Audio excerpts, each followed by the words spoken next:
गणान्त्वा गणपतिगुं हवामहे कविं कवीनामुपमश्रवस्तमम् ज्येष्ठराजं ब्रह्मणां ब्रह्मणस्पत आनः शृण्वन्नोतिभिः सीदसादनम् प्रणो देवी सरस्वती वाजेभिर्वाजिनीवती धीनामभित्र्यवतु गुरुर्ब्रह्मा गुरुर्विष्णुर्गुरुर्देवो महेश्वरः गुरुः साक्षात् परं ब्रह्म तस्मै श्रीगुरवे नमः। श्रीमहागणाधिपतये नमः। श्रीमहासरस्वत्यै नमः। श्रीगुरुभ्यो नमः। हरिः ओम्।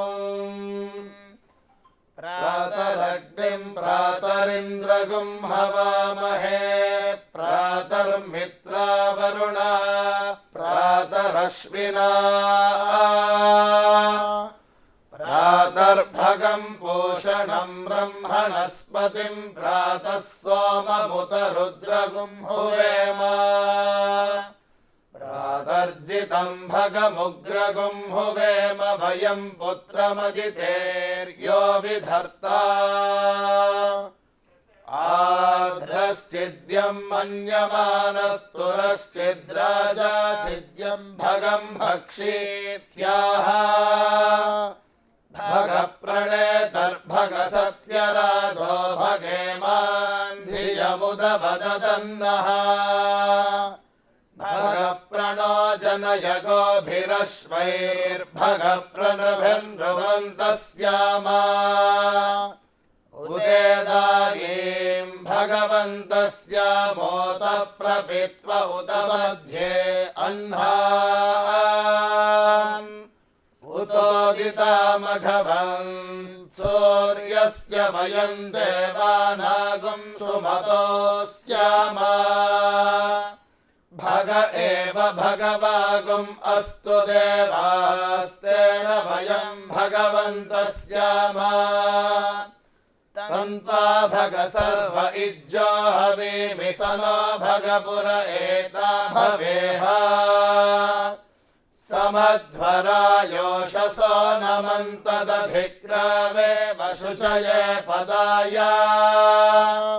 अर्वाचीनं वसुविदं भगन्नो रथमिवाश्वावाजिन आवहन्तु अश्वावतीर्गोमतीर्नपुषासो वीरवतीः सदमुच्यन्तु भद्राः घृतं दुहाना विश्वतः प्रपीना यूयं पात स्वस्तिभिः सदा नः यो माग्ने भागिनकुं सन्तमथा भागं चिकीर्षति अभागमग्ने तं कुरु मामग्ने भागिनं कुरु स्वाहा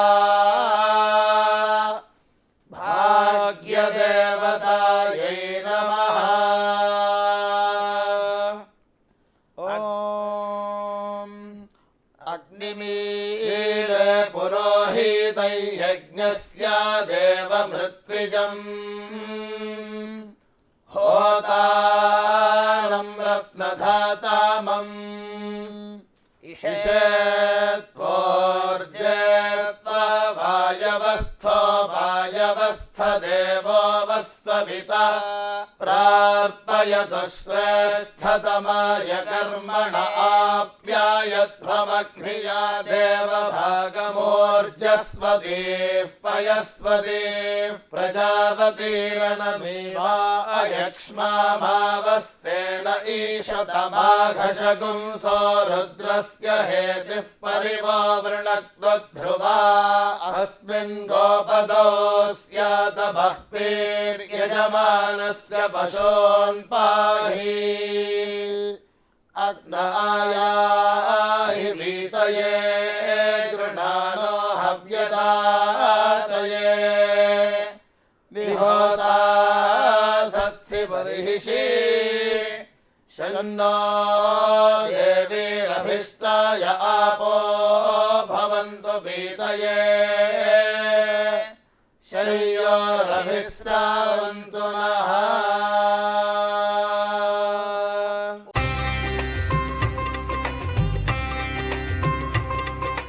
క్రోధినామ సంవత్సరం దక్షిణాయనం శరదృతువు ఆశ్వయుజ మాసం అక్టోబర్ 6వ తేదీ ఆదివారం. తిథి శుక్లపక్ష తదియ ఉదయం 7:50 వరకు.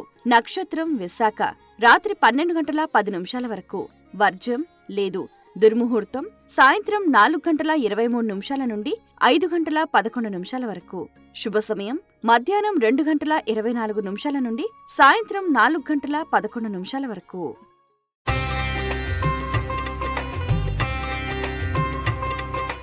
యాదేవి సర్వభూతేషు శక్తిరూపేణ సంస్థిత నమస్తస్యై నమస్తస్యై నమస్తస్యై నమో నమః.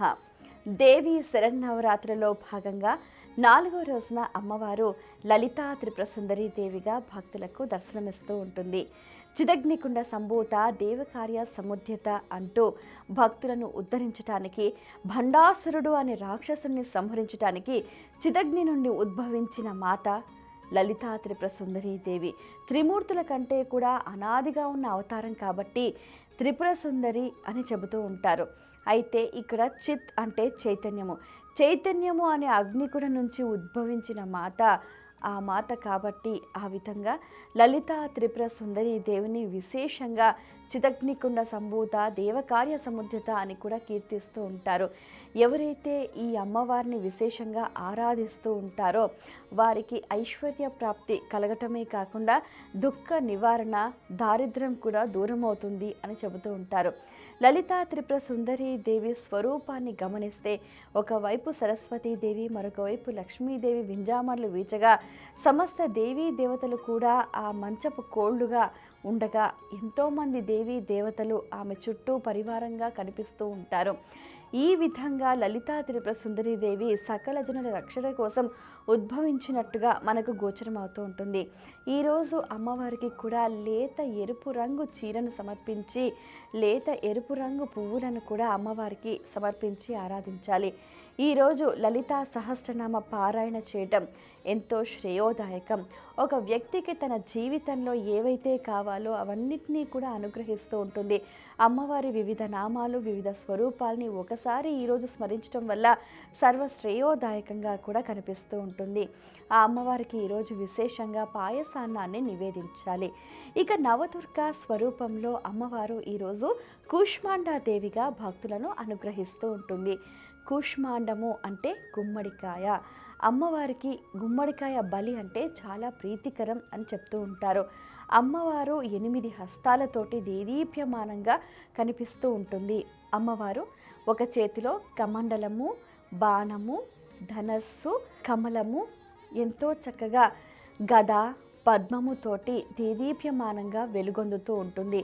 అలాగే ఒక చేతిలో సర్వసిద్ధులను, నిధులను అనుగ్రహించే జపమాలతోటి కూడా కనిపిస్తూ ఉంటుంది. ఎవరైతే అమ్మను ఈ రోజున విశేషంగా ఆరాధిస్తూ ఉంటారో వారికి ఎంతో చక్కగా యశస్సు, తేజస్సు, ధైర్యము, ఆయుష్ కలుగుతుంది అని కూడా ప్రతీది. అయితే ఈ అమ్మవారి స్వరూప ఆవిర్భావం అనేది విచిత్రమైన పరిస్థితులలో జరిగింది. ఒకసారి ఈ బ్రహ్మాండం అంతా కూడా చీకటిమయం అవ్వగా ఆ అమ్మవారు చిరునగవు మోముతోటి కూడా ఈ మళ్ళీ సృష్టిని జనింపచేసింది. సర్వజనులకు కూడా మళ్ళీ ఉపాధిని కల్పించింది, జీవనాధారాన్ని పునరుజ్జీవింపచేసింది. కాబట్టి ఈ రోజున అమ్మవారిని కూష్మాండాదేవిగా ఆరాధిస్తూ ఉంటారు. ఈరోజు గుమ్మడికాయ దానం చేసుకోవటం సర్వశ్రేయోదాయకం. గుమ్మడికాయని దానం చేస్తే భూమి దానం చేసినంత పుణ్యం లభిస్తుంది అని కూడా మన పెద్దలు చెప్తూ ఉంటారు. ఇక మనం దక్షిణాంనాయ శృంగేరి శారదాపీఠంలో అమ్మవారి స్వరూప వైభవ ప్రాభవాల్ని ఒకసారి గమనిస్తే ఈరోజు అమ్మవారు ఎంతో చక్కగా గరుడ వాహన ఆసీనురాలై ఎంతో చక్కగా మెడలో ఎన్నో రకాల మాలలను ధరించి ఆమె వైష్ణవి శక్తిగా గోచరిస్తూ ఉంటుంది. వైష్ణవి అలంకారం అంటే నారాయణుని అర్ధాంగిగా ఆ నారాయణుడి శక్తిని కూడా తాను భక్తులకు అనుగ్రహిస్తున్నట్టుగా శ్రీహరి దేవేరిగా కూడా భక్తులను కటాక్షిస్తూ ఉంటుంది. సకల ఐశ్వర్యాలను, సిరి సంపదలను, సుఖ సంతోషాలను అనుగ్రహించే దేవతగా వైష్ణవీదేవి ఈరోజు భక్తులను కటాక్షిస్తూ ఉంది.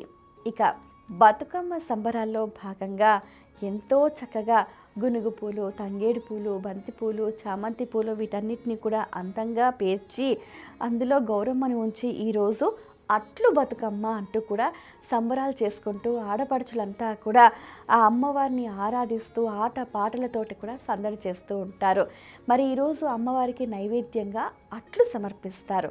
అలాగే ఆ తర్వాత అందరూ కూడా వాటిని ఇచ్చిపుచ్చుకుంటూ కూడా ఆనందాన్ని పంచుకుంటూ ఉంటారు. ఇక తిరుమల కొండపై 7 కొండల వాడు ఆ శ్రీనివాసుడు ఎంతో చక్కగా శ్రీవారి నవాహ్నిక సాలకట్ల బ్రహ్మోత్సవాలలో భాగంగా ఉదయం సింహ వాహనంపై ఊరేగుతాడు. అలాగే సాయంత్రం ముత్యపు పందిరి వాహనంపై ప్రతి ఒక్కరికి కూడా కనువిందు చేస్తాడు మలయప్ప స్వామి. ఇక సింహ వాహనం అంటే కూడా యోగ శక్తికి సంబంధించి యోగ శాస్త్రంలో కూడా ఎన్నో రకాల నిగూఢమైన విషయాలను వారు తెలియచేశారు. సింహం అంటే ఏంటంటే ధైర్యానికి ప్రతీక అని చెప్తూ ఉంటారు. ప్రతి ఒక్కరికి కూడా నేనున్నాను అంటూ కూడా భీకరంగా గర్జిస్తూ సింహ వాహనారూఢుడై ఆ స్వామివారు తిరుమాడ వీధుల్లో కూడా ఊరేగుతూ ఎటువంటి దుష్ట శక్తినైనా కూడా అణిచివేస్తాను, భక్తులకు రక్షణ కలిగిస్తాను అన్నట్టుగా అభయం ఇస్తూ ఉంటాడు ఆ స్వామివారు. ఇక మనం గమనిస్తే కూడా ముత్యపు పందిరి వాహనంపై ఎంతో నేత్రానంద భరితంగా శ్రీదేవి భూదేవి సమేతుడైన ఆ మలయప్ప స్వామివారు అలా సంచరిస్తూ ఉంటారు. ఎంతో చక్కగా ముత్యము అంటే కూడా నవరత్నాలలో చాలా శ్రేష్టమైనదిగా చెప్తూ ఉంటారు. ముత్యము అంటే చంద్రుడికి ప్రతీకగా అని చెప్తూ ఉంటారు. ముత్యము అని అంటే మనఃకారకుడైన ఆ చంద్రుడికి ఎంతో ఇష్టమైనదిగా చెప్తూ ఉంటారు. అంటే ప్రతి ఒక్కరి మనసును అధీనంలో ఉంచుకొని ఆ మనసు శ్రీహరిపై లగ్నం చేసే విధంగా చల్లని కాంతులతోటి దేదీప్యమానంగా వెలుగొందుతూ ఆ చిరునగవు మోముతోటి కూడా ఆ స్వామివారు దేదీప్యమానంగా భక్తులను అనుగ్రహిస్తూ ఉంటారు. మరి ఇటువంటి ఆ స్వామివారిని దర్శిస్తే ప్రతి ఒక్కరికి కూడా జీవితంలో సుఖ సంతోషాలు, ఐశ్వర్యాభివృద్ధి కలుగుతుంది అనటంలో అతిశయోక్తి లేదు.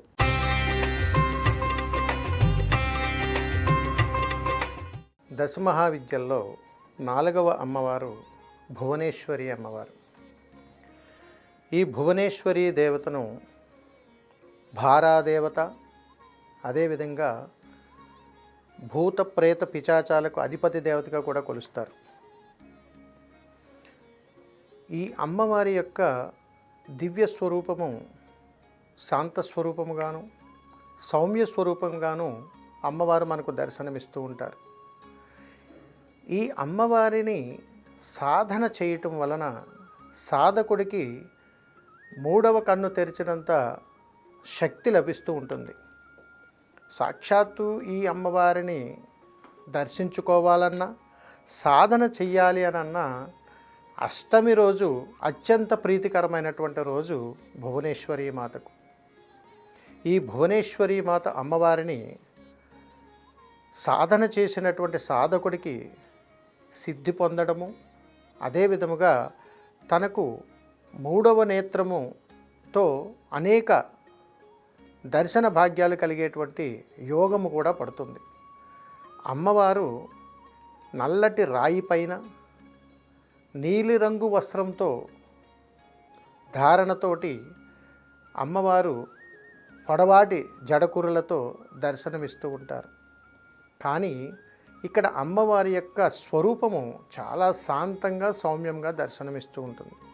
ఈ తల్లిని దర్శించుకుని ఉన్నప్పుడు ఎప్పుడైనా కానీ అమ్మవారి యొక్క పాదములను, అభయహస్తాన్ని తదేకంగా దర్శించినటువంటి సాధకుడికి తను చేసినటువంటి ఉపాసనా మంత్రం వలన ఎంతో శక్తివంతమైనటువంటి మనోనేత్రంతో కూడినటువంటి జ్ఞానం అమ్మవారి ద్వారా వారికి అందుతుంది. కాబట్టి అమ్మ అందించేటువంటి వరం మనోనేత్రంతో కూడుకున్నటువంటి జ్ఞానాన్ని అందిస్తుంది. అందుకని భువనేశ్వరి మాత యొక్క సాధనలో సాధకుడు ఎప్పుడూ కూడా సముద్ర తీరాన్ని కానీ, అడవి అరణ్య ప్రాంతాన్ని కానీ ఎంచుకుంటూ ఉంటారు. ఈ భువనేశ్వరి మాతకు దేవాలయ ప్రాంగణాలలో కానీ నిర్మానుష్య ప్రాంతాలలో కానీ సాధన చేసినప్పుడు ఎంతో ఏకాగ్రతతో కూడుకున్నటువంటి ప్రయాణంలో అమ్మ దర్శనమిస్తూ ఉంటుంది.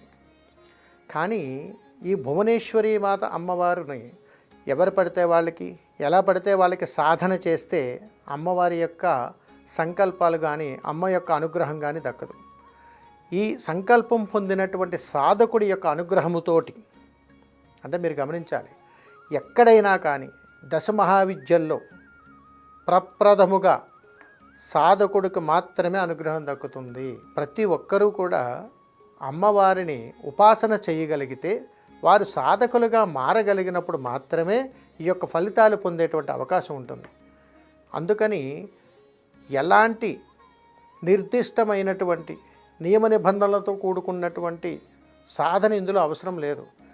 మనస వాచ కర్మణ తన దేహాన్ని నివేదనగా సమర్పించగలిగేటువంటి ఏ సాధకుడికైనా కానీ అమ్మవారు మరో నేత్రంతో కూడినటువంటి, అంటే మూడవ కన్నుతో సమానమైనటువంటి జ్ఞానాన్ని ఖచ్చితంగా ఇస్తారు. అందుకని భువనేశ్వరి మాత అమ్మవారిని దర్శనం చేసుకున్నప్పుడు అమ్మవారి పాదాలతో పాటుగా అభయహస్తాన్ని దర్శనం చేసుకుంటూ ఓం భాం భం భౌం ఖం క్లీం భువనేశ్వర్యే నమః అనేటువంటి మంత్రాన్ని మనం జపిస్తూ తల్లిని తదేకంగా అభయహస్తాన్ని చూస్తూ స్మరణ చేస్తే ఖచ్చితమైనటువంటి దర్శన భాగ్యం కలుగుతుంది. ఇక్కడ అమ్మవారి యొక్క ఆయుధాలలో ఒక అద్భుతమైనటువంటి ఆయుధం అమ్మవారి పాదాల దగ్గర ఉంటుంది. ఇది సుగంధ పరిమళాలతో కూడుకున్నటువంటి ఒక పుష్పం. అంటే ఎక్కడైతే తీవ్రమైనటువంటి సమస్యలు ఉన్నాయో అక్కడ ఈ సాధకుడు అడుగు పెట్టగానే ఆ సమస్యలన్నీ పటాపంచలైపోతాయి. ఎందుకంటే ఎన్నో రకాలైనటువంటి పుష్పాల మధ్యలో సుగంధ పరిమళాలతో కూడుకున్నటువంటి పుష్పాలు ఉన్నప్పుడు ఆ సుగంధాన్ని ఎలాగైతే మనం తెలుసుకోగలుగుతామో, మనోనేత్రంతో కూడా ఆ సాధకుడికి దాని యొక్క సమస్య యొక్క తీవ్రత వాళ్ళకి అర్థమవుతూ ఉంటుంది. అందుకని ఎన్నో రాజ్యాధికారాలకు, సొంతంగా ఇల్లు కొనుక్కోవాలనుకున్నా, మంచి స్థాయికి ఎదగాలన్నా, పిల్లను ఉన్నత శిఖరాలకు తీసుకొని వెళ్ళాలన్నా, ఎన్నో విషయాల్లో విజయాలు సాధించాలన్నా ఈ భువనేశ్వరి మాత యొక్క అనుగ్రహం తప్పనిసరి. అందుకని ఏదైనా దేవాలయాలకు మనం వెళ్ళినప్పుడు ఖచ్చితంగా అమ్మవారికి నీలిరంగు వస్త్రాన్ని అమ్మవారికి సమర్పిస్తే ఖచ్చితంగా అమ్మ యొక్క అనుగ్రహాన్ని మనం పొందుతాం. నీలిరంగు వస్త్రాన్ని సమర్పించి అమ్మను దర్శించుకున్నప్పుడు అమ్మ యొక్క పాదములను, అభయహస్తాలను కానీ మనం దర్శించుకొని నమస్కారం చేసుకోగలిగితే అమ్మ యొక్క అనుగ్రహం మనకు అందుతుంది. ఇదంతా చేయటానికి ఎంతో శక్తియుక్తితో కూడుకున్నటువంటి, ధర్మంతో కూడుకున్నటువంటి ప్రయాణం అయి ఉండాలి. అందుకని దేవాలయానికి వెళ్ళినప్పుడు ఎట్టి పరిస్థితుల్లోనూ కూడా బ్రతిమలాడుకుని వెళ్ళటం కానీ, తిట్టుకుంటూ వెళ్ళటం కానీ, మనసు ఆందోళనకరంగా ఉన్నప్పుడు వెళ్ళటం కానీ ఎట్టి పరిస్థితుల్లో చేయకూడదు సుమా. కాబట్టి ఈ దశమహావిద్యల్లో ఉన్నటువంటి అమ్మవారిని కొలవాలన్నా, ఆరాధించాలన్నా ఖచ్చితంగా ఈ దేహాన్ని నివేదనగా సమర్పించగలిగేటువంటి తత్వము మనలో కలిగినప్పుడు మాత్రమే ఆ సాధకుడికి అన్నింటా కూడా ప్రయోజనం కలుగుతుంది.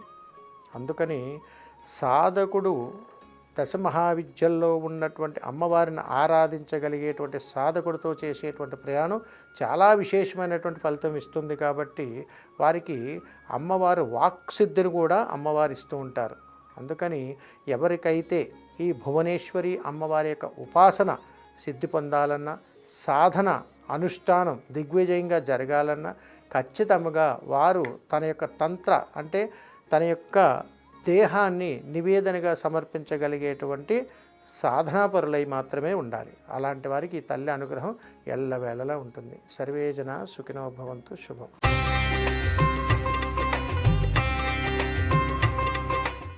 ఓం మహాశక్త్యై నమః. ఓం మహాసారస్వతప్రదాయై నమః. ఓం మహాకారుణ్యదాయై నమః. ఓం మంగళప్రదాయై నమః.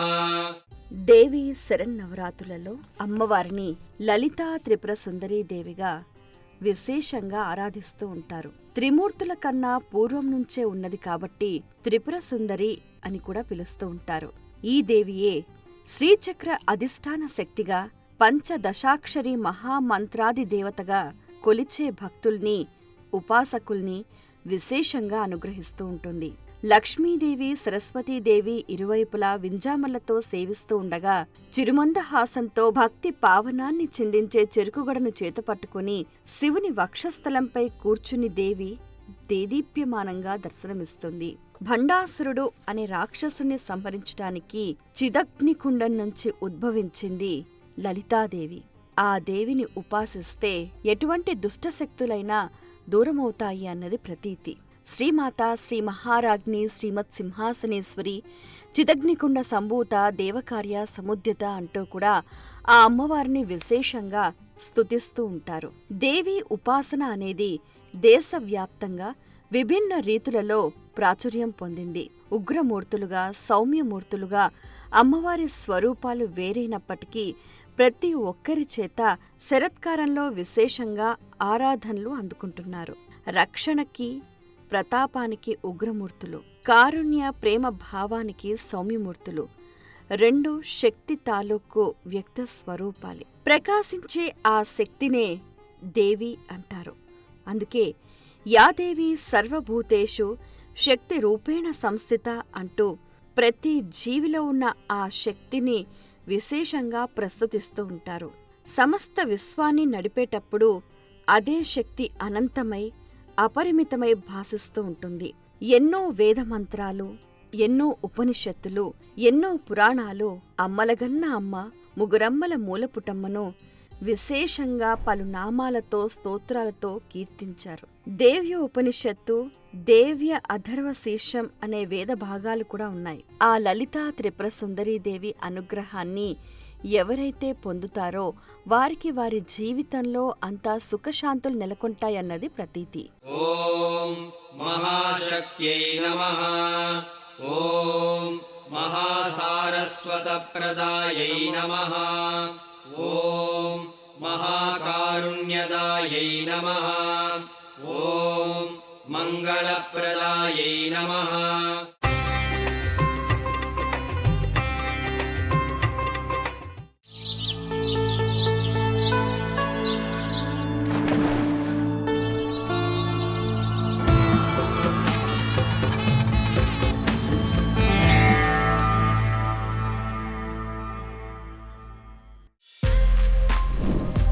For more videos like this, subscribe Big TV channel.